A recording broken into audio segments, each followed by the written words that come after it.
Hello दोस्तों, नमस्कार। GS with प्रेम के यूट्यूब चैनल में आप सभी का स्वागत है। तो आज है 6 फरवरी, तो आज के एक नए करंट अफेयर में आप सभी का स्वागत है।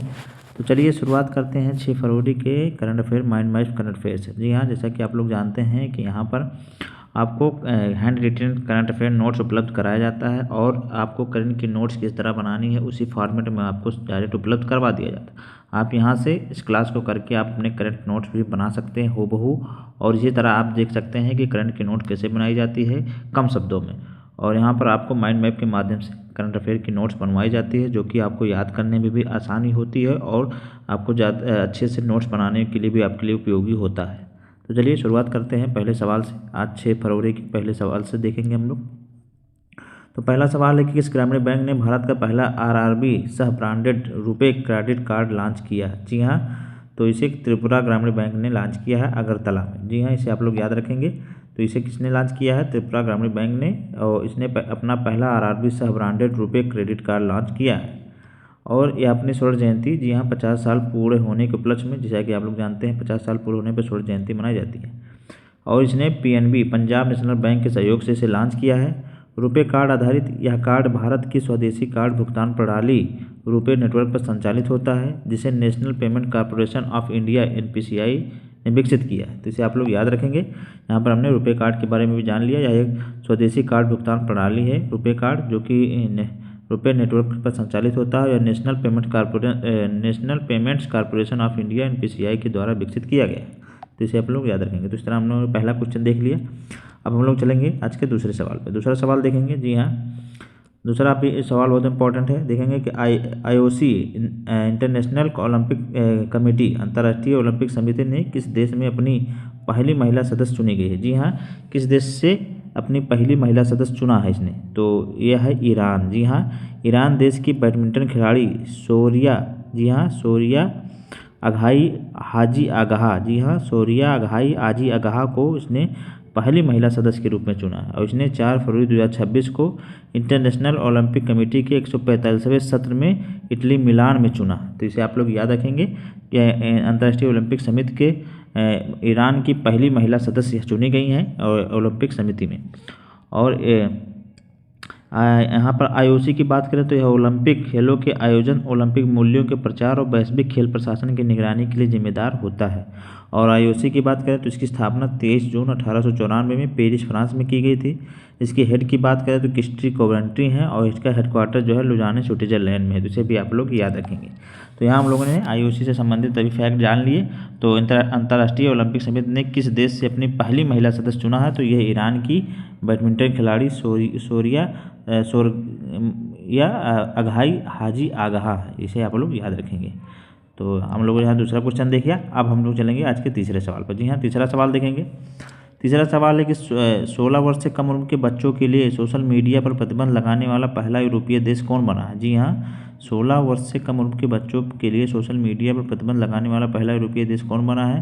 तो ये स्पेन बन गया है। जी हाँ, स्पेन ने हाल ही में 16 वर्ष से कम उम्र के बच्चों पर सोशल मीडिया पर बैन लगा दिया है और यूरोप का पहला और दुनिया का दूसरा देश बना है। जी हाँ, इससे पहले ऑस्ट्रेलिया ने दिसंबर 2025 में 16 वर्ष तक के बच्चों पर सोशल मीडिया पर प्रतिबंध लगाया था। तो यहाँ हमने देख लिया कि यह दुनिया का दूसरा देश और यूरोप का पहला देश बना जिसने 16 वर्ष से कम उम्र के बच्चों पर प्रतिबंध, सोशल मीडिया प्रतिबंध लगाया। जैसा कि आप जानते हैं इस समय सोशल मीडिया की लत जिस तरह से बच्चों में लगती जा रही है, उसी वजह से वह कई जाने भी हाल में देखा होगा आपने, कुछ दिन पहले की न्यूज़ है, 1-2 दिन की 3 बहनों ने कूद कर जान दे दी कोरियन गेम की वजह से। तो यही सब है सोशल मीडिया के जो हानिकारक दुष्प्रभाव पड़ रहे हैं बच्चों पे। तो यही सब देख के यहाँ पर स्पेन ने 16 वर्ष से कम उम्र के बच्चों पर प्रतिबंध लगाया, क्योंकि ऐसा प्रतिबंध कम उम्र के बच्चों पे लगना भी चाहिए, क्योंकि मोबाइल एक ऐसा चीज़ है कि आपको कम उम्र में अगर उसका इस्तेमाल से आपकी पढ़ाई भी बाधित होती है, आपकी आँखों की रोशनी भी कमज़ोर होती है। तो तमाम ऐसी चीज़ें दिक्कतें होती हैं जो आपको कमज़ोर करती हैं। तो इस तरह के बैन हमारे इंडिया में भी लगने चाहिए और यह बहुत अच्छी पहल है एक हिसाब से देखा जाए तो यहाँ स्पेन के बारे में हम लोग जानेंगे कि स्पेन जो है राजधानी मैड्रिड है, पीएम पेड्रो सांचेज है, मुद्रा इसकी यूरो है। तो इसे भी आप हम लोग याद रखेंगे। तो यहाँ हम लोगों ने देखा कि यह पहला यूरोपीय देश जिसने 16 वर्ष से कम उम्र के बच्चों पर प्रतिबंध लगाया सोशल मीडिया पे, और दुनिया का दूसरा देश है ऑस्ट्रेलिया के बाद। अगला हम लोग देखेंगे अगले क्वेश्चन पे चलेंगे आज के चौथे सवाल पे। चौथा सवाल है कि किस देश ने खाबारोव्स्क, जी हाँ, खाबारोव्स्क परमाणु पनडुब्बी लॉन्च की है। जी हाँ, खाबारोव्स्क परमाणु पनडुब्बी किसने लॉन्च किया है? तो यह रूस ने लॉन्च किया है। जी हाँ, खाबारोव्स्क नाम से इसने परमाणु पनडुब्बी लॉन्च की है। यह परमाणु सक्षम अंडर वाटर ड्रोन है। जी हाँ, परमाणु सक्षम अंडर वाटर ड्रोन है जो मानवयुक्त पोसाडाइल को ले जाने में सक्षम होता है। जी हाँ, सक्षम होगा। इसे डूम्सडे ड्रोन भी कहा जाता है। जी हाँ, इसे डूम्सडे ड्रोन भी कहा जाता है। तो यहाँ हम लोगों ने देख लिया कि खाबारोव्स्क परमाणु पनडुब्बी जो रूस ने लॉन्च की है, यह मानवयुक्त परमाणु सक्षम अंडर वाटर ड्रोन पोसाडाइन को ले जाने में सक्षम होगा। तो इसे आप लोग याद रखेंगे। तो यहाँ हम लोगों ने चौथा क्वेश्चन देख लिया। अब हम लोग चलेंगे आज के पाँचवें क्वेश्चन पर। जी हाँ, पाँचवा क्वेश्चन देखेंगे जो कि बहुत इंपॉर्टेंट है। पाँचवा क्वेश्चन देखेंगे किस देश ने किस देश की रानी को, जी हाँ, किस देश की महारानी को 22वें Upendra Nath Brahma soldier of humanity पुरस्कार से सम्मानित किया गया है। जी हाँ, किस देश की रानी को 22वें Upendra Nath Brahma soldier of humanity पुरस्कार से सम्मानित किया गया है? तो यह पुरस्कार भूटान की महारानी दोरजी वांगमो वांगचुक को, जी हाँ, दोरजी वांगमो वांगचुक जो कि भूटान के महारानी, इन्हें प्रदान किया गया है। उन्हें असाधारण मानवीय सेवा और करुणामय नेतृत्व के लिए सम्मानित किया गया है और असम के कोकराझार में यह पुरस्कार दिया गया है। सोल्जर ऑफ ह्यूमैनिटी पुरस्कार 2025 जो कि मानवता के सिपाही से कहा जाता है। यह पुरस्कार दोरजी वांगमो वांगचुक को दिया गया है जो कि भूटान की महारानी है। नेता समाज सुधारक बोदोफा उपेंद्र नाथ ब्रह्मा, जी हाँ, नेता और समाज सुधारक बोदोफा उपेंद्र नाथ ब्रह्मा की स्मृति में 2004 से यह पुरस्कार दिया जा रहा है। तो इसे आप लोग याद रखेंगे। 22वां पुरस्कार था और इसकी स्थापना 2004 से ही बोदोफा उपेंद्र नाथ ब्रह्मा की स्मृति में किया गया था। तो यह असम के सरकार के द्वारा दिया जाता है। किसे दिया गया है? भूटान की महारानी दोरजी वांगमो वांगचुक को। जी हाँ, इसे आप लोग याद रखेंगे, सोल्जर ऑफ ह्यूमैनिटी पुरस्कार। अगला सवाल देखेंगे हम लोग। अब छठा क्वेश्चन पर चलेंगे। छठा क्वेश्चन देखेंगे राज्य निर्वाचन आयुक्त का सम्मेलन कहाँ होगा? जी हाँ, राज्य निर्वाचन आयुक्त का सम्मेलन कहाँ होगा? तो राज्य निर्वाचन आयुक्त का सम्मेलन हमारे नई दिल्ली में होगा। जी हाँ, राज्य निर्वाचन आयुक्त का सम्मेलन जो है नई दिल्ली में होगा। भारत निर्वाचन आयोग जो है 24 फरवरी 2026 को सम्मेलन की मेजबानी करेगा। इसमें जो है 36 राज्यों केंद्र शासित प्रदेशों के राज्य निर्वाचन आयुक्त SEC, उनके विशेषज्ञ तथा ECI election commission of India के मुख्य निर्वाचन अधिकारी इसमें भाग लेंगे। और CEC chief election commissioner Gyanesh Kumar की अध्यक्षता में चुनाव प्रक्रिया में सुधार के लिए आयोजन होगा।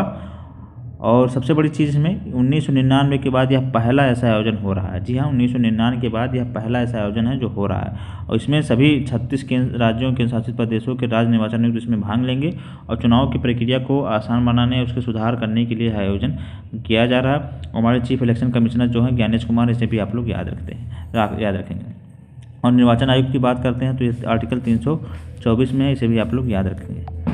और इसका आयोजन कहाँ होगा? दिल्ली में होगा 24 फरवरी 2026 को, इसे आप लोग याद रखेंगे। अगला क्वेश्चन हम लोग देखेंगे आज का 7वें नंबर का क्वेश्चन। जी हाँ, 7वां क्वेश्चन देखेंगे विश्व समुद्री खाद्य कांग्रेस 2026 की मेजबानी कौन करेगा? जी हाँ, विश्व समुद्री खाद्य कांग्रेस 2026 की मेजबानी कौन करेगा? तो यह चेन्नई करेगा। जी हाँ, चेन्नई करेगा। भारत पहली बार 9 से 11 फरवरी 2026 इसकी मेजबानी करेगा। वैश्विक समुद्र खाद्य व्यापार में भारत की भूमिका को मजबूत करेगा। यह द्विवार्षिक आयोजन है जो कि अंतर्राष्ट्रीय मत्स्य निरीक्षक संघ PDA में बेंचेस और राष्ट्रीय मत्स्य विभाग बोर्ड द्वारा संयुक्त रूप से इसका आयोजन किया जाएगा। तो यह आप लोगों ने देख लिया कि यह चेन्नई में आयोजित होगा और 9 से 11 फरवरी के बीच में इसकी यह आयोजित होगा विश्व समुद्री खाद्य कांग्रेस दिवस। इसकी थीम की बात करें तो समावेशी विकास के लिए सतत समाधान, एक सुरक्षित, निष्पक्ष और लचीला वैश्विक समुद्री खाद्य व्यापार का निर्माण। तो ये इसकी थीम होगी, इसे भी आप लोग याद रखेंगे। तो यहाँ हम लोगों ने देख लिया 7वां क्वेश्चन। अब हम लोग चलेंगे आज के प्रमुख कुछ वन लाइनर्स पे, जी हाँ, उनको भी हम डिस्कस करेंगे जो कि बहुत इंपॉर्टेंट होते हैं हमारे एग्जाम के लिए। तो पहला प्रमुख वन लाइनर है कि ISO 9001 और 5 years गोल्ड ग्रेड प्राप्त करने वाली भारत की पहली स्टोन कंपनी कौन बनी है? जी हाँ, तो यह HMG स्टोन कंपनी बनी है जो कि प्राकृतिक पत्थर के क्षेत्र में से दिया गया है। तो इसे भी आप लोग याद रखेंगे। हमारे एग्जाम में डायरेक्ट पूछा जा सकता है कि ISO 9001 और 5 years गोल्ड प्राप्त करने वाली भारत की पहली स्टोन कंपनी कौन बनी है? तो यह HMG स्टोन कंपनी बनी है जो कि प्राकृतिक पत्थर के क्षेत्र में इसे दिया गया है।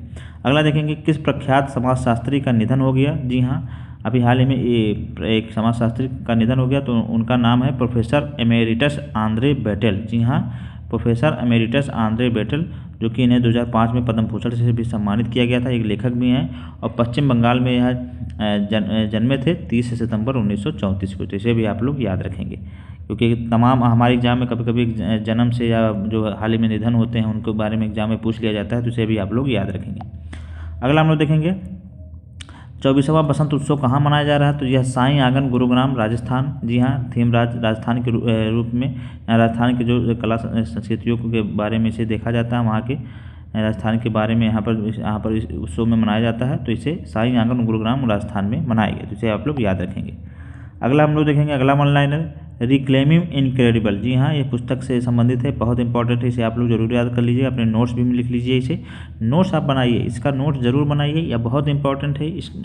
मैं गारंटी कर रहा हूँ, अभी देखिए पीसीएस का एग्जाम अभी तो फिलहाल दिसंबर में है, 6 दिसंबर को प्रस्तावित है, 1 साल है। तो आप अगर आज से ही नोट बनाना स्टार्ट करेंगे तो आपको आने वाले जो प्री एग्ज़ाम है उसके लिए आपको कहीं से और कुछ पढ़ने की ज़रूरत नहीं रहेगी। यहाँ से आप नोट बनाइए, 1 साल कंटिन्यू नोट बनाइए। आपका 1 साल का नोट जो है आने वाले भी एग्जामों में लगभग पीसीएस के होने के बाद भी हो सकता है कि साल 1.5 साल तक काम करता है, क्योंकि अब जो है एग्जामों का पैटर्न बदल चुका है। और एग्जाम में अब क्या होता है कि करंट के जो लास्ट के जो 1-2 महीने 3 महीने के करंट है वो कम पूछे जा रहे हैं, बल्कि पीछे के 1-2 साल के करंट अफेयर ज़्यादा पूछे जा रहे हैं। तो आप आज ही से करंट इसका नोट बनाना शुरू करिए। यहाँ से नोट्स आप बनाएंगे तो आपको कहीं भी कुछ पढ़ने की ज़रूरत नहीं है, ना कुछ मैगजीन वैगजीन पढ़ने की ज़रूरत पड़ेगी, आपका इसी नोट से क्लियर हो जाएगा। तो आप आज से नोट्स बनाइए और यहाँ से बनाइएगा तो आपको कहीं भी और कुछ भटकने की ज़रूरत नहीं है करंट के लिए। तो चलिए हम देखते हैं, ये बहुत इंपॉर्टेंट है कि रिक्लेमिंग इनक्रेडिबल पुस्तक किसने लिखी है। तो इसे नवीन कुंदू ने लिखी है, जी हाँ, नवीन कुंदू ने लिखी है। यह भारत के पर्यटन क्षेत्र को 2047 तक $1 ट्रिलियन उद्योग बनाना इनका लक्ष्य है। तो यहाँ 2047 तक $1 ट्रिलियन उद्योग बनाना लक्ष्य है, इसे लिखा है नवीन कुंदू ने, जी हाँ, इसे आप लोग याद रखेंगे। अगला हम लोग देखेंगे 5वां आज का वन लाइनर, भारत चीन द्विपक्षीय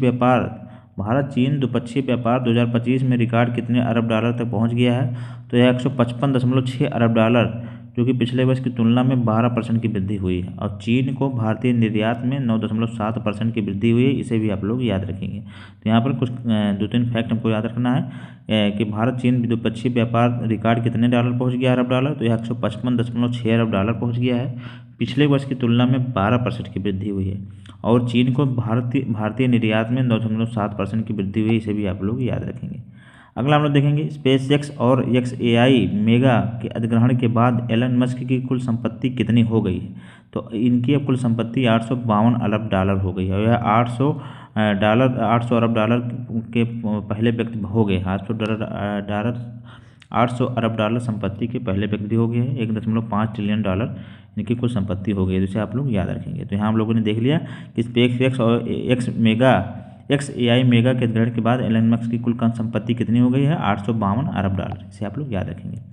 अगला हम लोग देखेंगे रेल मंत्री अश्विनी वैष्णव के अनुसार भारत अमृत स्टेशन योजना के तहत कितने स्टेशन का काम पूरा हुआ है। तो इनके अनुसार कुल 172, जी हाँ, 172 स्टेशन का काम पूरा हो गया है। तो इसे आप लोग याद रखेंगे, हमारे वन लाइन में पूछा जा सकता है। अगला देखेंगे हाल ही में किस राज्य ने अपनी तरह की महिला नेतृत्व वाली औद्योगिक पार्क का पहल का उद्घाटन किया है। जी हाँ, हाल ही में किस राज्य ने अपनी तरह की महिला नेतृत्व वाली औद्योगिक पार्क का पहल का उद्घाटन किया है। तो कर्नाटक ने यहाँ पर किया है, इसे आप लोग याद रखेंगे। आज का लास्ट क्वेश्चन देखेंगे वन लाइनर के रूप में और इस करंट वीडियो का, औषधीय पौधों की खेती को बढ़ावा देने के लिए मूल प्रमाण पत्र जारी करने के लिए हाल ही में किसने डिजिटल पोर्टल लॉन्च किया है। जी हाँ, तो इसे राष्ट्रीय जैव विविधता प्राधिकरण ने लॉन्च किया है, इसे आप लोग याद रखेंगे। राष्ट्रीय जैव विविधता प्राधिकरण NBA नेशनल बायोडाइवर्सिटी अथॉरिटी ने इसे लॉन्च किया है। तो इसे आप लोग याद रखेंगे, ये राष्ट्रीय जैव विविधता प्राधिकरण ने इसे लॉन्च किया है और इसे बहुत इंपॉर्टेंट है, इसे आप लोग जरूर याद कर लीजिए। औषधीय पौधों की खेती को बढ़ावा देने के लिए मूल प्रमाण पत्र जारी करने के लिए राष्ट्रीय जैव विविधता प्राधिकरण ने डिजिटल पोर्टल लॉन्च किया है, तो इसे आप लोग याद रखेंगे। तो ये हमारे कुछ क्वेश्चन थे आज के करंट अफेयर के, आप लोगों को कैसा लगा आप लोग जरूर बताएं। और यहाँ इसके नोट्स आप लोग जरूर बनाते रहें। जी हाँ, इसकी नोट्स आप लोग बनाते रहें, इसी फॉर्मेट में बनाइए, आपको 1 से 2 पन्ने में आपका पूरा करंट अफेयर आ जाएगा। और इसी तरह आप पूरे 1 साल का नोट बनाएंगे तो आने वाले जितने भी एग्जाम है उसके लिए आपके लिए बहुत इंपॉर्टेंट होगा। इसी फॉर्मेट में आप नोट बनाएंगे तो आपका कोई भी करंट का सवाल नहीं छूटेगा।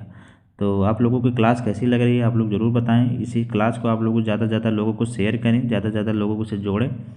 और कैसी क्लास लग रही है आप लोग भी हमारे कमेंट बॉक्स में ज़रूर बताया करें। क्लास आप लोगों को कैसी लग रही है। चलिए फिर हम लोग मिलेंगे नई वीडियो में नए कंटेंट के साथ। आप हमारे जीएस विद प्रेम की यूट्यूब चैनल को सब्सक्राइब कर लीजिए और ज़्यादा से ज़्यादा लोगों को जोड़िए। और हमारी जो इसकी जो PDF है हमारी डिस्क्रिप्शन में टेलीग्राम चैनल है, वहाँ पर इसे आप ज्वाइन कर सकते हैं।